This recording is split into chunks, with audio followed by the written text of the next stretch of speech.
Break तो बाद तुहाडा स्वागत है। असी चर्चा कर रहे हैं काले धन बारे जारी किए गए वाइट पेपर बारे। सुरेंद्र जी तुसी कुछ कहने लगे सीगे ब्रेक ते जाने नहीं, मैं अपनी बात कह रहा था। हाँ जी, मैं जो ये कह रहा था, आपने जो बात कही थी कि जो पहले आ चुका है, जो अब आएगा नया, दोनों को साथ ही साथ दोनों को टैकल किया। वो नुकता बिल्कुल स्पष्ट हो गया था। आप ये कह रहे थे नंबर 2 जो वहां पर खाते खुलेंगे, खुले हैं या खुलेंगे उनको करें। दूसरा, अगर भारत सरकार को कुछ नामों की जानकारी है जिसकी लिस्ट भारत सरकार ने सुप्रीम कोर्ट को लिफाफे में बंद करके दी है, अब ये क्यों बंद लिफाफे में दिए ये किसी की समझ में नहीं आ रहा। तीसरी बात, तो भारत सरकार का वाइट पेपर ये कह रहा है एज ए पार्टी, क्योंकि BJP is a party which is in the making, आप सरकार हम ये कह रहे हैं कि सरकार उन सबके नाम जो भी जानकारी है उसको पब्लिक करे। नंबर 2, ये कानून बनाए भारतीय जनता पार्टी, जो भी कानून बनाएगी ब्लैक मनी को चेक करने के लिए अनकंडीशनल हम उसकी सपोर्ट करेंगे। तीसरी बात, भारत सरकार को इस बात की तो जानकारी हो गई है कि 2006 में 25,000 करोड़ के आसपास था, अब वो काला धन विदेशों में कम होकर 10,000 करोड़ रह गया है। और भारत सरकार, मैं नहीं समझता कि इतनी नासमझ है और इतनी मेच्योर नहीं है कि ये चर्चा जब चलने लगी है कि ब्लैक धन वापस लाया जाए, तो जिनका ब्लैक मनी पड़ा है वो इतने बेवकूफ नहीं है कि वो इंतजार करेंगे भी कब कानून बने और उनका पैसा जब्त हो जाए। वो तो सारे अपना पैसा 15,000 करोड़ के करीब तो विड्रॉ हो चुका है, बाकी 10,000 करोड़ साल 2 साल में विड्रॉ हो जाएगा। और फिर सरकार चोर भाग गया, चोर चोर चोर करके उसके पीछे भागेगी कि हमने तो कोशिश की पकड़ने की, वो पकड़ा नहीं गया। मैं एक पॉइंट कहकर बात समाप्त कर रहा हूं, इस सरकार में अगर इच्छा शक्ति हो तो ब्लैक मनी को वापस लाना रोकना कोई प्रॉब्लम नहीं है। हाँ जी, सुरेंद्र जी जी गल है कि भी उथों लगातार जो पैसा है विड्रा हो रहा, जो पैसा हिंदुस्तान के विचों लुकाउण लई उत्थे जाके जमा किया गया सी, हुण वो कित्थे जा रहा, तुहानूं की लग रहा? नहीं, वो काफी हिस्सा जिहड़ा हैगा इंस्टीट्यूशनल इन्वेस्टमेंट के थ्रू साडी जिहड़ी शेयर मार्केट हैगी है ਉਹਦੇ ਵਿੱਚ ਵੀ ਆ ਰਿਹਾ ਹੈ, ਰੀਅਲ ਏਸਟੇਟ ਵੀ ਵਾਪਸ ਆ ਰਿਹਾ ਹੈਗਾ। ਇਹ ਨਹੀਂ ਕਿ ਜਿਹੜਾ ਪੈਸਾ ਇੱਕ ਵਾਰੀ ਚਲਾ ਗਿਆ ਵਾਪਸ ਨਹੀਂ ਆਉਂਦਾ ਹੈਗਾ, ਲੇਕਿਨ ਇੱਥੇ ਆ ਕੇ ਜਿਹੜਾ ਸਪੈਕੂਲੇਸ਼ਨ ਵਾਸਤੇ ਯੂਜ਼ ਹੁੰਦਾ ਹੈਗਾ ਉਹ ਇਕਨੋਮੀ ਲਈ ਖਤਰਨਾਕ ਹੁੰਦਾ ਜਿਵੇਂ ਸੱਟਾ ਬਾਜ਼ਾਰ ਕਹਿੰਦੇ ਅਕਾਊਂਟ ਫਾਰ ਹੀ ਨਹੀਂ, ਬਲਕਿ ਉਹਦਾ ਜਿਹੜਾ ਹੈਗਾ ਪ੍ਰੋਡਕਟਿਵ ਇਨਵੈਸਟਮੈਂਟ ਨਹੀਂ ਹੁੰਦੀ। ਉਹਦੀ ਜਿਹੜੀ ਇਨਵੈਸਟਮੈਂਟ ਹੁੰਦੀ ਸਿਰਫ ਸਪੈਕੂਲੇਸ਼ਨ ਲਈ ਹੁੰਦੀ ਹੈਗੀ, ਔਰ ਸਪੈਕੂਲੇਸ਼ਨ ਦੇ ਨਾਲ ਜਿਹੜੀ ਇਨਵੈਸਟਮੈਂਟ ਹੈਗੀ ਉਹਦੇ ਨਾਲ ਇਕਨੋਮੀ ਜਿਹੜੀ ਹੈਗੀ ਵੱਧਦੀ ਨਹੀਂ ਹੈਗੀ, ਉਹ ਡਿਰੇਲ ਹੁੰਦੀ ਹੈਗੀ। ਉਹਦੇ ਨਾਲ ਜਿਹੜਾ ਹੈਗਾ ਡਿਸਪੈਰਿਟੀਜ਼ ਅਮੀਰ ਤੇ ਗਰੀਬ ਦੀਆਂ ਹੋਰ ਵੀ ਜ਼ਿਆਦਾ ਵੱਧਦੀਆਂ ਹੈਗੀਆਂ, और वो इकोनॉमी ਲਈ ਹੈਲਦੀ ਨਹੀਂ ਮੰਨਿਆ ਜਾ ਸਕਦਾ। ਹਾਂਜੀ ਸੁਰਿੰਦਰ ਜੀ, ਆਪਣੀ ਜਿਹੜੀ ਚਰਚਾ ਉਹ ਸਾਰੀ ਜ਼ਿਆਦਾ ਫੋਕਸ ਹੋ ਗਈ ਹੈ ਜਿਹੜਾ ਵਿਦੇਸ਼ ਦੇ ਵਿੱਚ ਕਾਲਾ ਧਨ ਹੈ, ਜਿਹੜਾ ਸਾਡੇ ਮੁਲਕ ਦੇ ਅੰਦਰ ਕਾਲਾ ਧਨ ਹੈ ਤੇ ਲਗਾਤਾਰ ਜਨਰੇਟ ਹੋ ਰਿਹਾ, ਖਾਸ ਤੌਰ ਤੇ ਜਿਹੜੇ ਬਿਜ਼ਨਸ ਡਿਪੈਂਡ ਕਰਦੇ ਨੇ ਜਿੱਥੇ ਸਾਰੀ ਕੈਸ਼ ਦੇ ਰਾਹੀਂ ਟ੍ਰਾਂਜੈਕਸ਼ਨ ਹੁੰਦੀ ਹੈ, ਉਹਨਾਂ ਦੇ ਉੱਤੇ ਤੁਸੀਂ ਕੀ ਸੋਚਦੇ ਹੋ ਕਿ ਉਹ ਕਾਲਾ ਧਨ ਨੂੰ ਕਿਵੇਂ ਰੋਕਿਆ ਜਾ ਸਕਦਾ? ਮੈਂ ਸਮਝਦਾ ਕਿ 3-4 ਮੈਕੈਨਿਜ਼ਮ ਹੈ ਵਿਦਿਨ ਦਾ ਕੰਟਰੀ ਜਿਹੜਾ ਹੈਗਾ ਕਾਲਾ ਧਨ ਜਨਰੇਟ ਹੁੰਦਾ। ਇੱਕ ਤਾਂ ਜੇ ਤੁਸੀਂ ਪਬਲਿਕ ਸਰਵੈਂਟਸ ਜਾਂ ਐਮਪਲੋਈਜ਼ ਦੀ ਦੇਖੋ ਤਾਂ ਉਹਦੇ 2 ਤਰੀਕੇ ਹੈਗੇ। ਇੱਕ ਤਾਂ ਹੈਗਾ ਰਿਸ਼ਵਤਖੋਰੀ ਹੈ, ਦੂਸਰਾ ਜਿਹੜਾ ਹੈਗਾ ਉਹ ਹੈਗਾ ਕਿ ਜਿਹੜੀ ਆਫੀਸਰਸ ਜਿੰਨਾ ਪ੍ਰੋਗਰਾਮਸ ਨੂੰ ਚਲਾਉਂਦੇ ਹੈਗੇ ਉਹਦੇ ਵਾਸਤੇ ਜਿੰਨੇ ਪੈਸੇ ਆਉਂਦੇ ਹੈਗੇ ਉਹਦੇ ਵਿੱਚੋਂ ਇੱਕ ਹਿੱਸਾ ਜਿਹੜਾ ਹੈਗਾ ਮਤਲਬ ਚੋਰੀ ਕਰ ਲੈਂਦੇ ਹੈਗੇ ਜਾਂ ਉਹਨੂੰ मतलब पिलफरेज हो जाती है। दूसरा हैगा वो हैगा कि रियल एस्टेट सब तो वड्डे दूसरा सोर्स ऑफ जरा ब्लैक मनी हैगा वो रियल एस्टेट के अंदर जितना भी है वो जनरेट कर रहा है।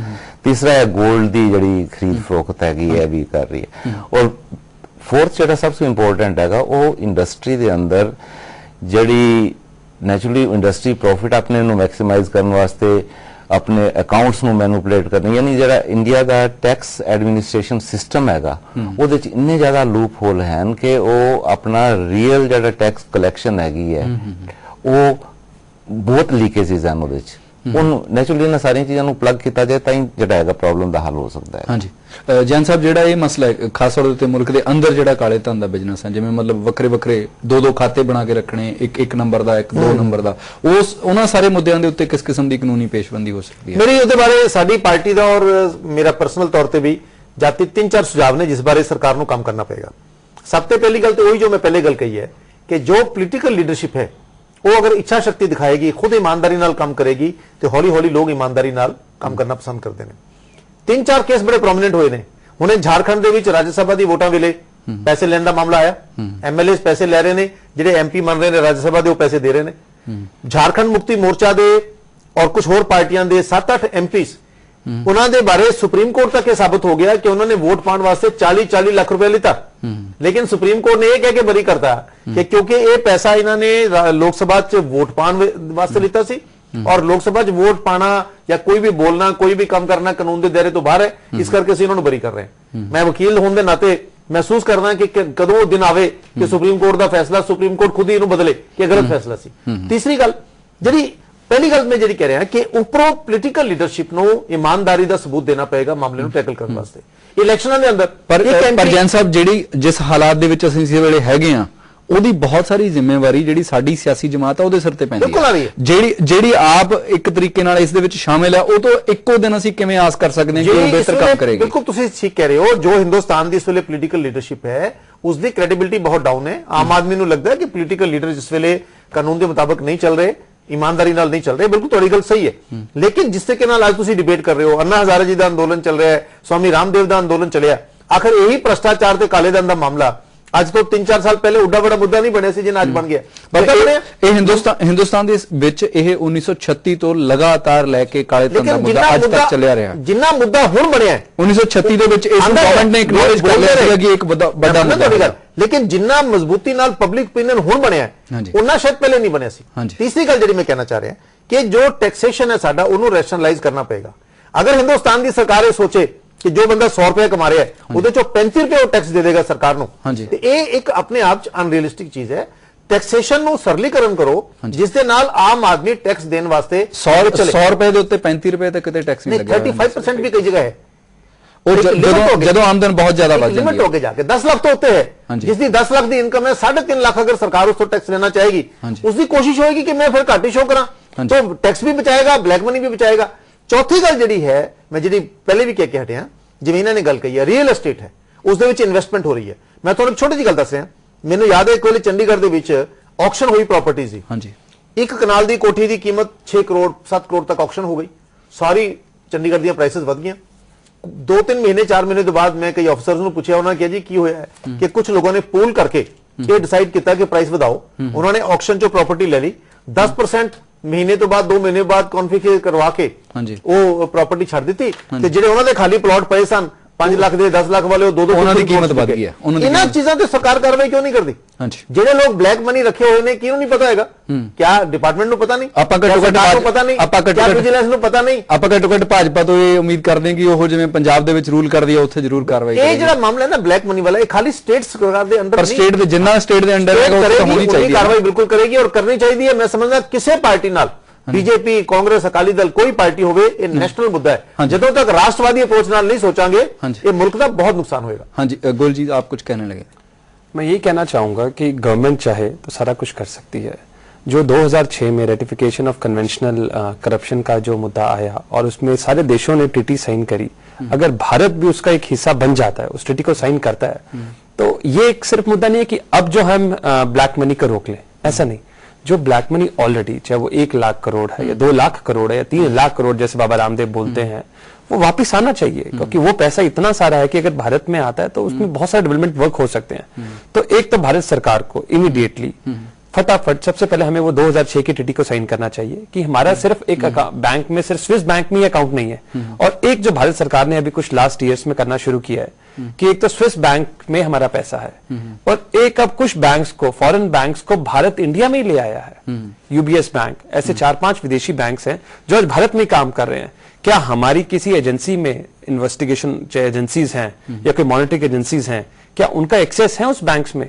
अब पहले तो हम यहां से पैसा भेजते थे, अब हम ब्लैक मनी हमें कहीं बाहर भेजने की जरूरत नहीं है, यहीं पे बैंक में डिपॉजिट कराओ, क्योंकि उनकी सीक्रेसी क्लॉज चलेगी कि हमें वो बताएंगे नहीं और वो सारा रूट होगा पैसा।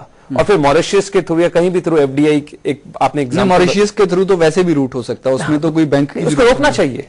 उसको रोकना चाहिए कि जो ब्लैक मनी मॉरिशस तक कैसे पहुंचा। हाँ जी, गवर्नमेंट के पास सारी एजेंसीज हैं, गवर्नमेंट को उसको तुरंत करना चाहिए। सुरेंद्र जी मैं ਤੁਹਾਤੋਂ ਜਾਣਨਾ ਚਾਹੂੰਗਾ ਕਿ ਇਦਾਂ ਦੀ ਕੋਈ ਪ੍ਰੋਵੀਜ਼ਨ ਹੈਗੀ ਹੈ ਕਿ ਜਿਹੜਾ ਇੱਥੇ ਹਿੰਦੁਸਤਾਨ ਦੇ ਵਿੱਚ ਵਿਦੇਸ਼ੀ ਬੈਂਕ ਹੋਏਗਾ ਉਹਦੇ ਰਾਹੀਂ ਪੈਸਾ ਟ੍ਰਾਂਸਫਰ ਹੋ ਸਕਦਾ ਹੈ? ਖਿਆਲ ਕਿ ਹਿੰਦੁਸਤਾਨ ਤੋਂ ਬਲੈਕ ਮਨੀ ਨੂੰ ਜਿਹੜੇ ਇੱਥੇ ਬੈਂਕ ਦੀਆਂ ਬ੍ਰਾਂਚਸ ਆਪਰੇਟ ਕਰ ਰਹੀਆਂ ਹੈਗੀਆਂ ਉਹਨਾਂ ਨੂੰ ਪਰਮਿਸ਼ਨ ਹੈਗੀ ਹੈ ਕਿ ਇਸ ਤਰ੍ਹਾਂ ਪੈਸਾ ਜਿਹੜਾ ਹੈਗਾ ਬਿਨਾਂ ਡਿਸਕਲੋਜ਼ ਕੀਤੇ ਹੋਏ ਜਮ੍ਹਾਂ ਕਰ ਲੈਣ ਔਰ ਉਹਨੂੰ ਟ੍ਰਾਂਸਫਰ ਕਰ ਦੇਣ। ਐਸਾ ਨਹੀਂ ਲੱਗਦਾ। ਤੇ ਦੂਜਾ ਮੈਂ ਸਵਾਲ ਇਹ ਪੁੱਛਣਾ ਚਾਹੁੰਦਾ ਸੀਗਾ ਕਿ ਜਿੰਨਾ ਵੀ ਇਹ ਕਾਲਾ ਬਾਜ਼ਾਰੀ ਦੀ ਗੱਲ ਹੋ ਰਹੀ ਹੈ, ਕਾਲਾ ਧਨ ਹਿੰਦੁਸਤਾਨ 'ਚ ਚਾਹੇ ਬਾਹਰ ਹੈ, ਉਹਦੇ ਬਾਰੇ ਇੱਕ ਵੱਖਰੇ ਅੰਦਾਜ਼ੇ ਲੱਗਦੇ ਰਹਿੰਦੇ ਨੇ ਕਿ ਕਿੰਨਾ ਪੈਸਾ ਹੈ। ਇਹਦਾ ਕੋਈ ਸਾਡੇ ਕੋਲ ਫਾਰਮੂਲਾ ਵੀ ਹੋ ਸਕਦਾ ਜਿਹਦੇ ਨਾਲ ਇਹ ਅੰਦਾਜ਼ਾ ਲੱਗ ਸਕਦਾ ਕਿ ਤਕਰੀਬਨ ਕਿੰਨਾ ਪੈਸਾ ਹੈ? ਇਹ ਬਹੁਤ ਹੀ या सिर्फ एक अंदाजे ही नहीं, नहीं? नहीं, नहीं, अंदाजे ही है। आज से 20 साल पहले स्विस की सबसे फेमस मैगजीन ने ये बताया, उन्होंने, मैं नाम नहीं लूंगा, एक पॉलिटिकल पार्टी के एक हेड का उन्होंने फोटो छापी और इस पूरे वर्ल्ड में ऐसे 20 लोगों की फोटो उन्होंने लगाई उसके अंदर और उस पे अमाउंट बताया गया और बड़ी ही प्रेस्टिजियस मैगजीन है कि इस देश का इतना पैसा बाहर के बैंकों में स्विस उस टाइम जमा है 1990 के टाइम में। गोयल जी, मैं यही पूछने की कोशिश कर रहा हूं कि